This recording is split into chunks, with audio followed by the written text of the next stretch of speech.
Ahí Y estás, Marco. yo que me jacto de ser apto digitalmente, soy un inútil. Perdón por la impuntualidad, estaba listo a las 19:06. Ah, no, no, te buscaba y no te encontraba. ¿Cómo andás, Marco? Perdón, perdón. ¿Cómo andás vos? Bien, qué gusto estar contigo. Lo Bien, bien, mismo. contento. ¿En Santiago? ¿En cuarentena o no? Bueno, yo me voy a cuidar mucho porque como estoy de niño símbolo de la polémica en la última semana, todo lo que diga no lo Sí, comparen con Argentina, voy a hablar de Chile por Chile. Chile entró en una sí, sí. estrategia muy distinta a la de otros países, para no hablar de Argentina, que es una cuarentena parcial, con un algoritmo.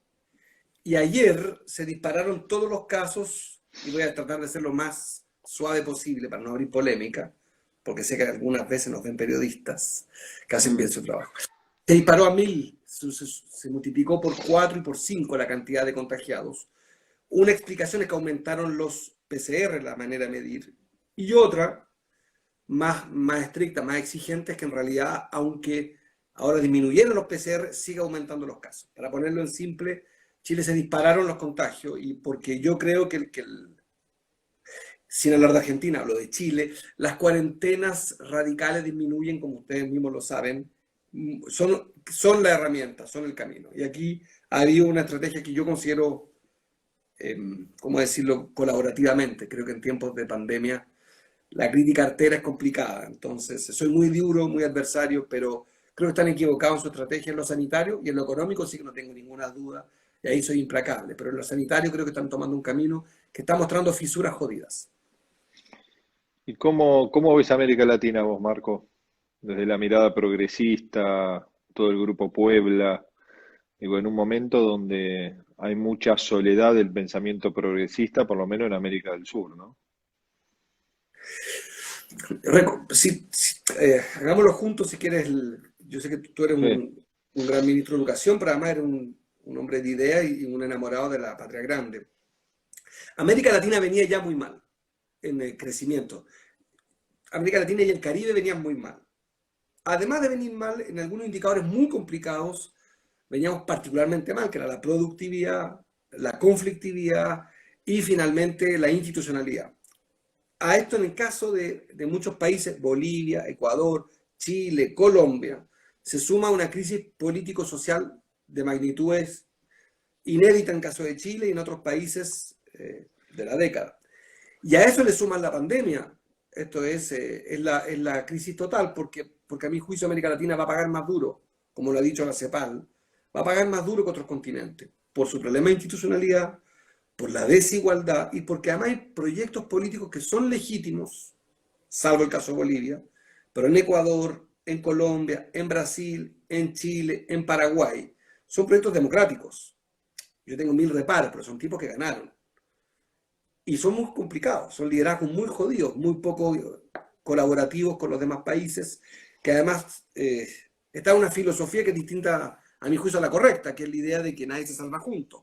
Entonces, muy jodido, creo que nos va a pegar muy duro, muy, muy duro en América Latina. Ya nos veníamos, los desentendimientos sustantivos eran muy jodidos. Me refiero a Bolsonaro, para ponerle nombre a ellos, Bolsonaro, sí. eh, Lenín Moreno, Duque, Abdo en Paraguay y el caso de Chile, Piñera.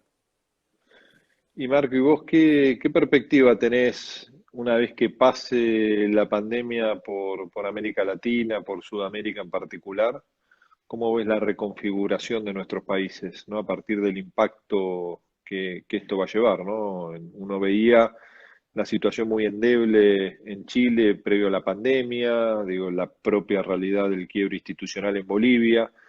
La pandemia es como que puso en suspenso la crisis institucional previa, ¿no? Y económica y pasó a generar hoy un escenario nuevo, imprevisible, ¿no? No sabemos si esto va a fortalecer los gobiernos o los va a terminar de debilitar.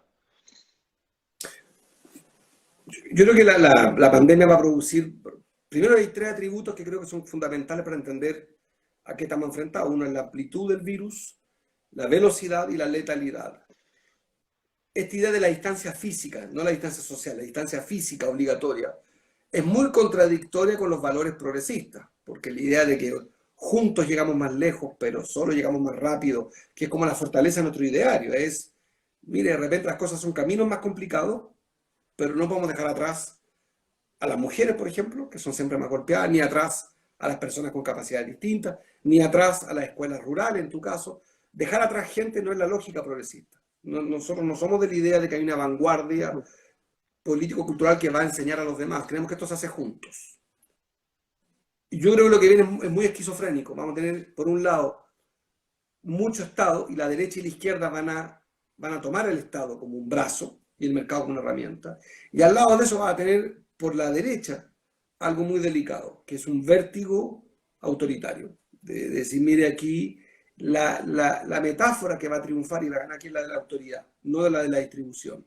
Y eso es lo curioso, cuando evidentemente hay problemas de distribución, concentración de la riqueza, hay una cantidad de obscenidades que son parte del problema. Y parte de la solución está ahí. ¿Cómo vamos a financiar las deudas que toma Chile, que toma Argentina, que toma América Latina? A mi juicio es evidente, con los más ricos, es lógico. El esfuerzo más grande lo harán las grandes fortunas. Ese desacuerdo se va a enfrentar a un gran discurso, muy pillo, en Chile decimos pillo, muy astuto, que va a ser, mire, no. Aquí lo que hay es que un exceso de deliberación.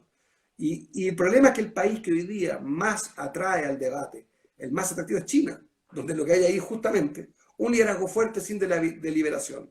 Entonces creo que viene una América Latina muy autoritaria y los demócratas como tú, como no quiero seguir, en Chile no sé si está al tanto, hubo mucha polémica la semana pasada, muy absurda, muy improductiva, pero no voy a tratar de abstraerme de Chile Argentina. Creo que liderazgos democráticos, de clase medias ilustradas que llegan al poder, se van a enfrentar a líderes muy autoritarios. Voy a usar a Bolivia, me sale más fácil y más barato.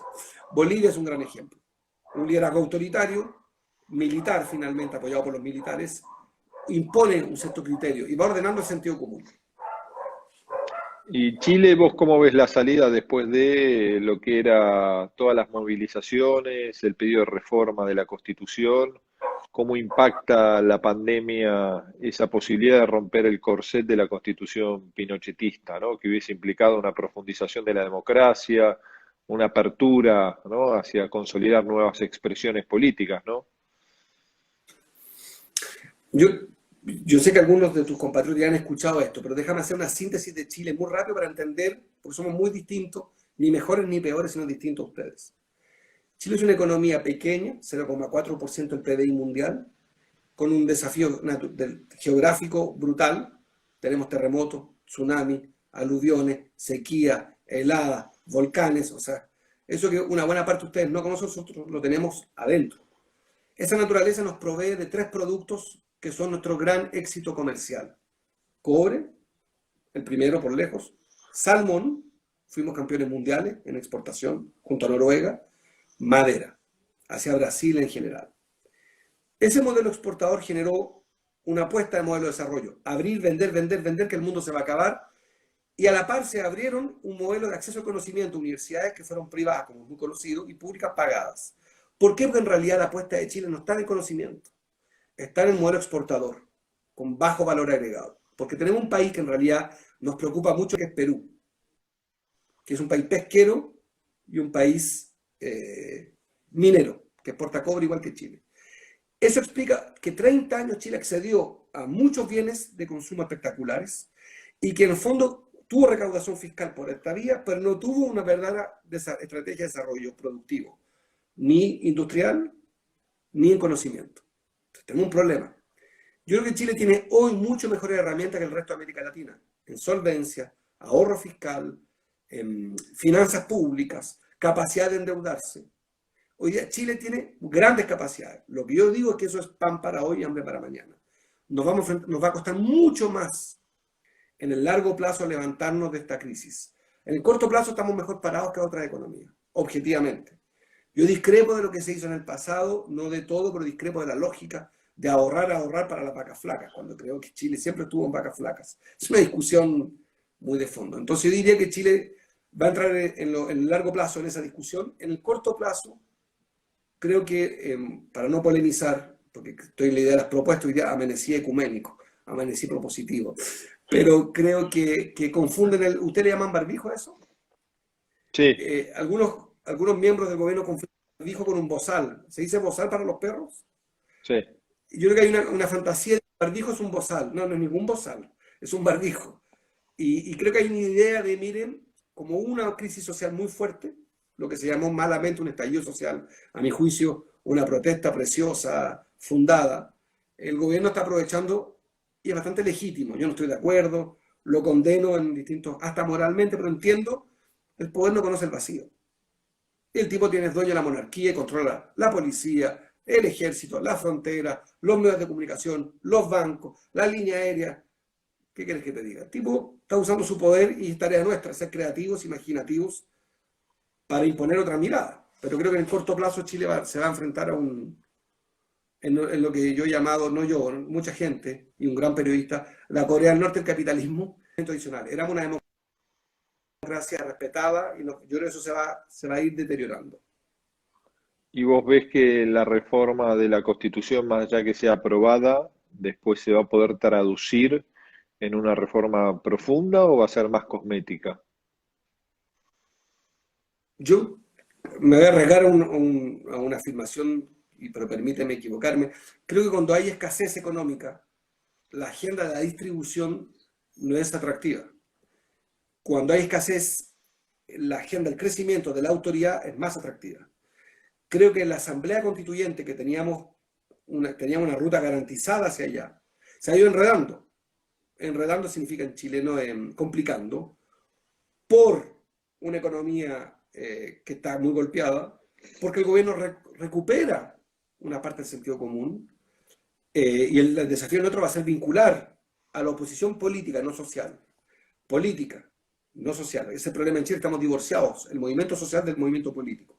La política va a tener que buscar cómo le entrega un sentido común a la Asamblea Constituyente. Explicar que la Constituyente es sinónimo de derechos y prosperidad es todo el desafío. Frente a una derecha que dice, y él leí una barbaridad dicha por uno de ellos, pero divertida, ¿eh? Pero dicen, ve que la Constitución no es el problema en Chile, que la pandemia demuestra que la Constitución no es el problema. Nadie más habló de la Constitución. Eso se va a instalar. La enigma es si los chilenos y chilenas que se despertaron después de 30 años, a ver si la pandemia los anestesió. Eso lo vamos a ver pronto. Ya hay cosas preocupantes y a su vez fascinantes, pero preocupantes también, protestas, balazos entre policías y manifestantes en pandemia. En pandemia. Entonces creo que mi impresión es que los chilenos están, con toda razón, se sienten abusados. Y no pronostico que esto vaya a adquirir a una cierta normalidad previa a octubre. Recuerde que Chile, su momento de excepción no es la pandemia, empieza antes. Sí, sí, sí, sí. Y Marco, y vos como promotor del Grupo Puebla, ¿no? ¿Cómo ves México hoy, ¿no? El lugar donde, bueno, vos trabajaste en el último proceso electoral y ahí es donde nació ese colectivo de referentes latinoamericanos progresistas. ¿Cómo ves el México en primer año y medio casi de Andrés Manuel López Obrador, en el medio de la pandemia, ¿no? Donde quizás los primeros pasos que dio Andrés Manuel López Obrador en el marco de la pandemia fueron confusos, para decirlo de una manera positiva, ¿no? Yo creo que México no es un país, es un continente. Y como toda comparación es traicionera, yo creo que México tiene particularidades. Recordemos las coordenadas políticas de México. Un sistema donde hay más que un presidente, hay un emperador, no por Andrés Manuel, sino el sistema político. Un narcotráfico desatado muy previamente a este gobierno. Un federalismo más complicado que el argentino, muy jodido. Y un vecino, como lo decía, no me acuerdo qué presidente dijo, tan cerca de Dios y tal, ¿cómo es? Tan lejos de, no me acuerdo la frase, en un Tan, juego de sí, palabras, eh, que en el tan fondo lejos está bien, de Dios y tan cerca de Estados Unidos, algo así, sí. claro. Yo creo que Andrés Manuel tiene un mérito. Siempre ha estado pensando en su pueblo. Yo lo diría para políticamente siendo correcto. Creo que él tuvo un razonamiento que es correcto, que es primero los pobres por el bien de todos. Entonces él, para enfrentar la pandemia, privilegió siempre los pobres y pensó en ellos, en un país que tiene casi 50 millones de pobres. Las magnitudes importan porque uno tiene tendencia a mirar desde la realidad de uno.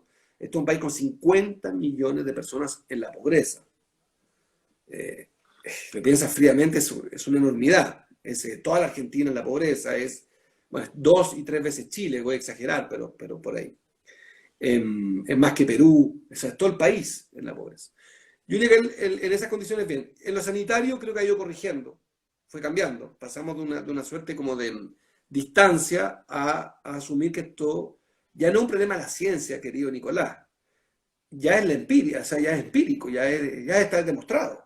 El virus es extracado, porque no hay vacuna, por todo lo que ya se ha dicho 1000 veces. Entonces, creo que ya no es un problema de decir la ciencia, creo que los presidentes ya no tienen margen para rebatir la realidad. Y en lo económico, creo que Andrés Manuel ahí soy quizás más, soy solidario por un lado porque entiendo su razonamiento, visto desde la economía chilena, por tanto me voy a equivocar en un juicio insuficiente, creo que si la directora del FMI está diciendo a los gobiernos, gasten sin cuidar el dinero, gasten todo lo que haga falta en lo sanitario, y está prestando dinero sin las contraprestaciones que conocíamos, políticas de austeridad, es difícil entender que los gobiernos hoy día estén a la izquierda del FMI. O sea, se Sí, sí, extraña, sí. extraño encontrar gobiernos que están a la derecha del FMI. Eso es raro. Creo que eso no tiene lógica. Y creo que México está girando. México está cambiando su estrategia, ¿no? Ha ido cambiando. Y creo que Andrés Manuel es un hombre que, al igual que Alberto Fernández, al igual que otros presidentes, entiende yo uso una palabra que en política no se usa, la empatía. Son tipos empáticos. Y creo que en eso es lo que importa hoy. Yo me quedo tratando de defender esa parte. Creo que un gobierno, conozco a sus funcionarios, conozco por ejemplo el vicecanciller de México que le mete con todo, no sé cómo le dicen ustedes, Sí, pero le sí, mete sí. candela, le mete con todo y están preocupados de la CELAC, de coordinar. O sea, creo que hay un verdadero esfuerzo, pero efectivamente da para debate. ¿Y cómo ves, Marco, el mundo post pandemia? Digo, ¿va a ser un mundo mejor? Probablemente va a ser en el corto plazo un mundo mucho más desigual, pero el tema es si esta crisis que genera la pandemia, que visibiliza las grandes desigualdades de la humanidad, sirve para hacer un proceso de reflexión e inclusive pensar los procesos de integración de una manera distinta, el rol de los organismos multilaterales, ¿no? Si pensamos esto como se pensó la posguerra, más allá que después se desvirtuaron algunas de sus instituciones colectivas. Yo estudié filosofía y me titulé de eso, entonces voy a hablar primero desde ahí. El ser humano es un animal político y es un animal de costumbre. Para bien y para mal nos acostumbramos a todo. Yo creo, querido Nicolás, y eso tiene que ver con los fundadores del liceo, Aristóteles, con la educación, creo que no somos ermitaños y nacimos para vivir en sociedad, por tanto eso nos va a cambiar. En eso soy más escéptico de la idea que viene un mundo completamente nuevo. El ser humano es profundamente elástico. Y el capitalismo, que es una invención humana, se va a transformar durante un buen tiempo en capitalismo numérico. O sea, tampoco creo que haya de terminar el capitalismo. Eso es a nivel planetario. A nivel geopolítico creo que Estados Unidos perdió su protagonismo y que China va a ser un jugador, ya lo era, va a ser un jugador geopolítico, no solamente económico, aún más gravitante. Y en América Latina creo que ya va a quedar claro que hay como 3 palabras: la integración, Chile-Argentina, la colaboración con los demás países y la cooperación con el Caribe, que nos queda más lejos. Pero si tú dices, estás América del Sur, Centroamérica y el Caribe, entre integración en el sur, colaboración con el centro y cooperación con el Caribe va a ser esencial. Por ejemplo, todos los países, incluidos ustedes, que dependen mucho más del turismo que nosotros, van a necesitar reemplazar buena parte de su ingreso por alguna vía. Yo creo en el comercio intrarregional. En materia tecnológica vamos a tener que complementarnos. Chile tiene un programa satelital, lo ideal es que lo hiciera con Argentina, que no lo haga voy a inventar, con los alemanes. Tenemos que ser capaces de cuidar los dólares, para ponerlo de manera, o sea, mucho comercio intrarregional. Y en el país más al sur, entre nosotros dos, y como sé que hay periodistas a veces viéndolo, yo valoro mucho la llamada telefónica entre los dos presidentes. Creo que ahí sí se produjo algo que va a ser muy importante. Creo que no hay condiciones para que Argentina se salve sin Chile y Chile sin Argentina. Tú me dirás, se ha dicho 100 veces, sí, pero esta vez es casi una condena. No hay salida. Entonces, yo creo que lo que veo para el día después es un capitalismo digital, numérico, a la alza, un reacomodo muy fuerte en materia de ingresos en las economías petroleras, las economías turísticas, los que reciben divisas. En eso a Chile le toca menos, porque Chile no vive de la divisa extranjera, no vive del turismo. Chile tiene una particularidad, como te decía, es un modelo exportador. Vendemos y compramos. Eso es lo que hacemos nosotros. Y los países industrializados como el tuyo van a tener herramientas sólidas que nosotros no tenemos. Y ahí sí el tiempo corre en contra. O sea, va a haber que, usted va a tener que aumentar su capacidad industrial y nosotros vamos a tener que reconstruirla. Nosotros destruimos nuestra capacidad industrial por esta opción que te conté de los años 90, salir a vender. Y Marco, ¿iba a ser un mundo para vos más individualista o va a ser un mundo donde esto que planteas vos, que somos seres gregarios, colectivos, la salida va a ser que veamos al otro como un agente de contagio o eso es algo que se va a superar rápidamente y vamos a poder tener una mirada común? Yo creo primero que las ciudades van a estar fuertemente impactadas. Va a haber un gran debate con las ciudades. Las ciudades tienen muchos niveles, el espacio público, el espacio creativo, el espacio familiar. Una parte de la clase media y de la clase alta va a empezar a transformar su casa en su oficina, va a transformar su casa en su espacio recreativo. Y eso va a impactar mucho en el consumo, entre paréntesis. Eso va a ser otro problema para Argentina, para Chile, donde el consumo es muy importante. Y yo lo sustantivo, no, de nuevo, me tradicional he estudiado filosofía. Yo creo que, para citar a un pretencioso, no quiero ser pretencioso, pero el rostro es nuestro código de barra, no son los pies, no son las manos, es el rostro. Y en la humanidad vive, el rostro de la humanidad es lo que ha hecho la educación. La barbarie nazi fue invisibilizar el rostro, es cuando los judíos no tenían rostro.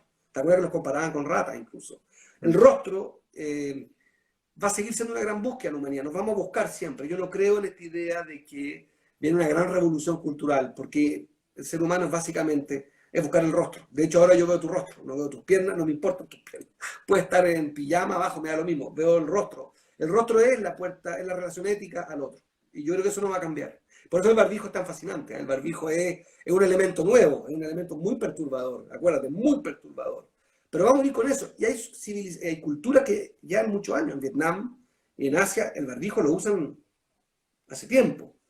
Lo que es nuevo para nosotros en realidad lo están viviendo otros, por otras razones, culturales, sanitarias también. Yo soy menos... Yo creo que el periodismo, Nicolás, vive todo como novedad. Eso es tarea del periodista, la noticia.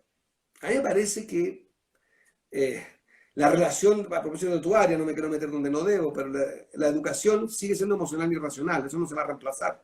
Ya ves que con el teletrabajo hay un gran debate para los profesores, para los estudiantes, el estrés que produce.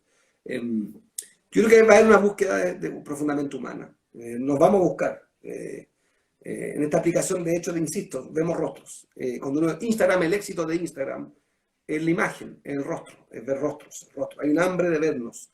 Yo creo que uno se ve en el otro, entre paréntesis. Entonces creo que, no creo esta teoría tan genial de que va a venir un mundo completamente distinto. Ya, creo que la búsqueda de humanidad es infinita y que lo rico es estar juntos ahora y es eso, es vivir juntos. Yo creo que no se trata de vivir juntos, se trata de vivir juntos mejor, pero juntos. ¿Y estás filmando algo, Marco, ahora o no? Sí, estoy haciendo dos documentales, uno que espero estrenar en 6 meses más y otro que estoy haciendo sobre la desigualdad en Chile.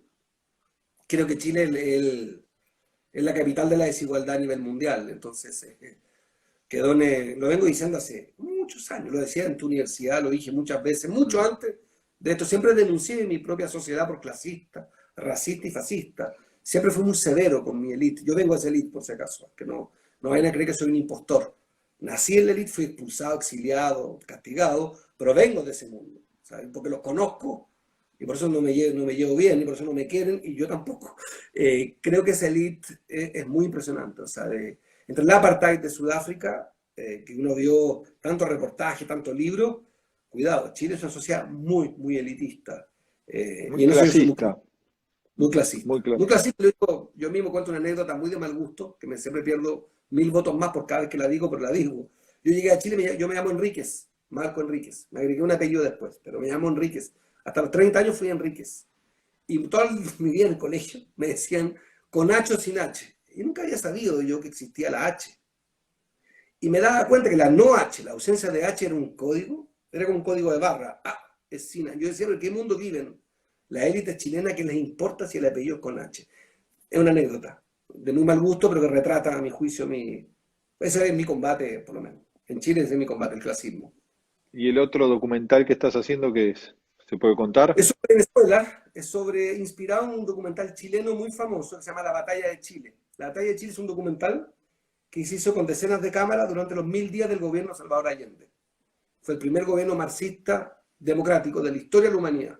El de Francia es del año 81. En Chile, el 70, sale electo un marxista por los votos. El previo era Fidel Castro. En América Latina nace un médico, o sea, un liderazgo, un médico, Salvador Allende, gana con los votos. Y gobierna y se define marxista. Y ese director, Patricio Guzmán, hizo un documental que a mí me marcó mucho, se lo recomiendo, que filma durante 1000 días con 40 cámaras a los trabajadores, pero filma desde adentro la revolución socialista en democracia, con todas las contradicciones, ¿eh?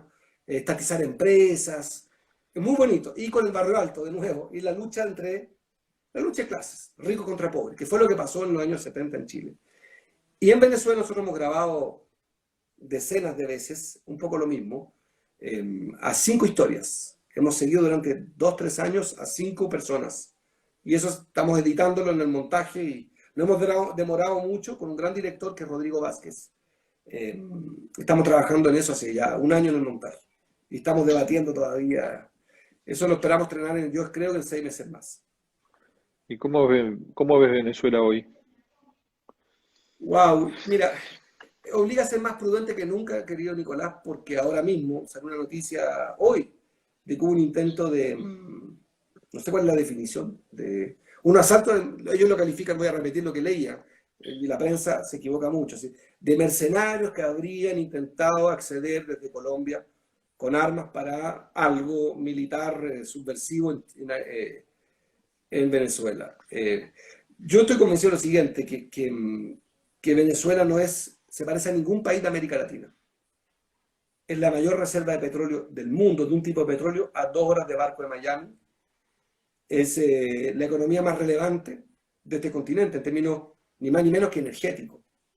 Y entonces lo que está en juego ahí no es lo mismo que cuando Argentina se pelea con Estados Unidos, y para qué decir cuando Chile se pelea con Estados Unidos. Aquí no está, es otra liga, es otra liga. Por eso es fundador de la OPEP, Venezuela. Entonces yo primero pongo eso como, y lo segundo, yo creo que es una democracia en problemas severos, y que hoy día lo que corresponde es ayudar a que haya diálogo. Lo que no ayuda a nada es mirar para el techo, caer en caricaturas y tratar de decir que en el fondo esto es un problema que tienen que resolver las potencias. Yo creo todo lo contrario, y que América Latina tiene que preocuparse y ocuparse de producir ese diálogo. Yo por lo menos estoy empeñado en eso. Tengo efectivamente opiniones muy duras sobre el manejo económico, etcétera, etcétera. No tengo, soy implacable, pero al mismo tiempo no puedo tolerar las caricaturas que ha hecho buena parte de la élite latinoamericana. ¿Y cómo te ves vos en Chile, Marco? Para terminar. Eh, yo me retiré, para los que en tu Instagram hay otra gente, así que me presento rápido.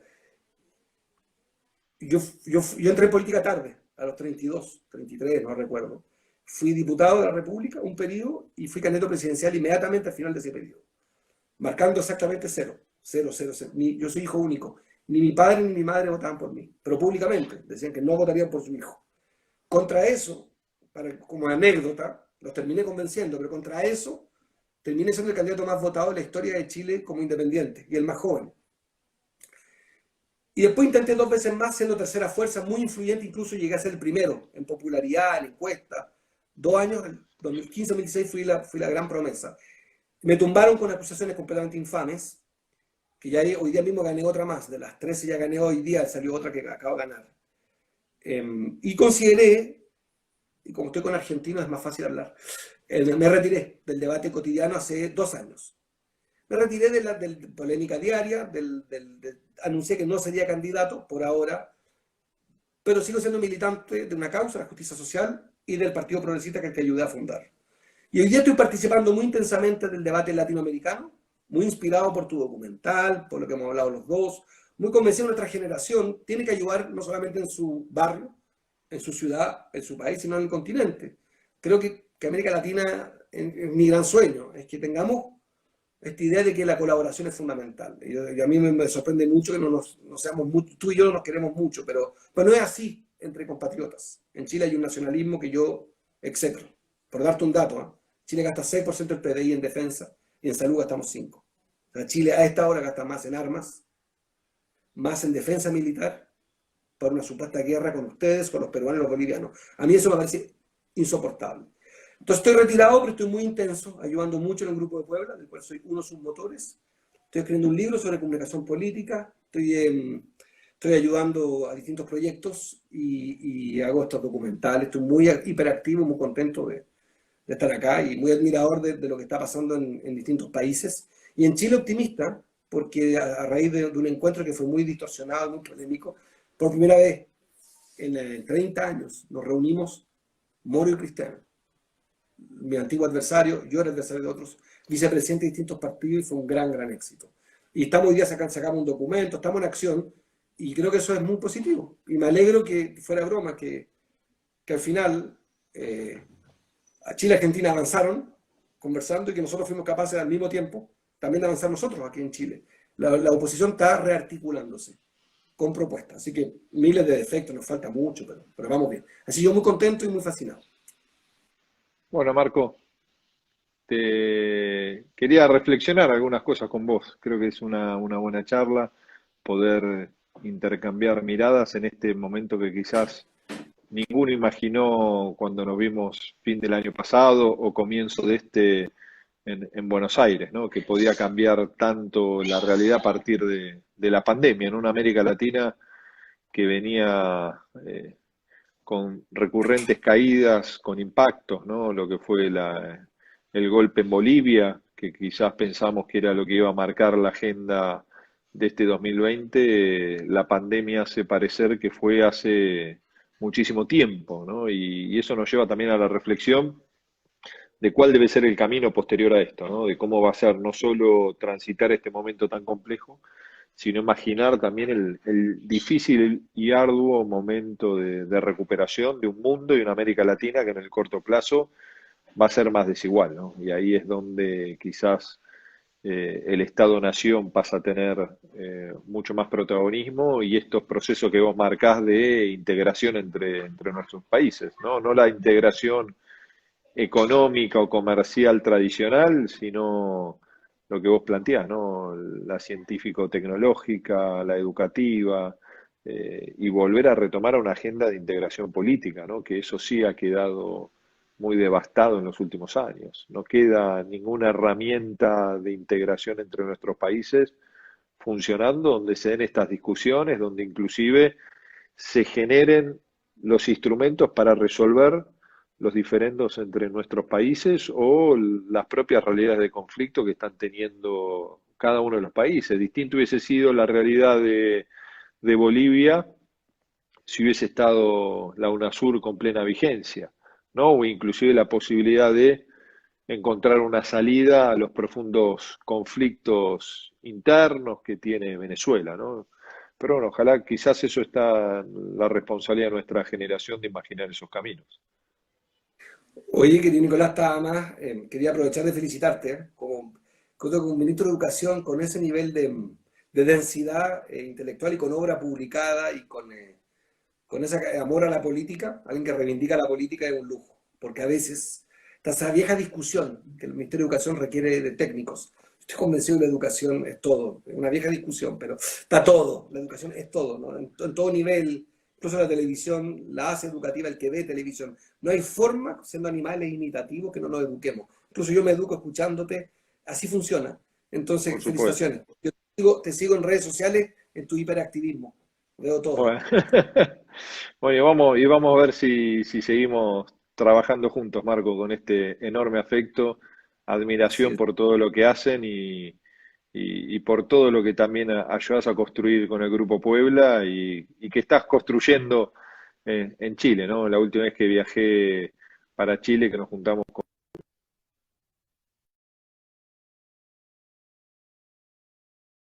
Así que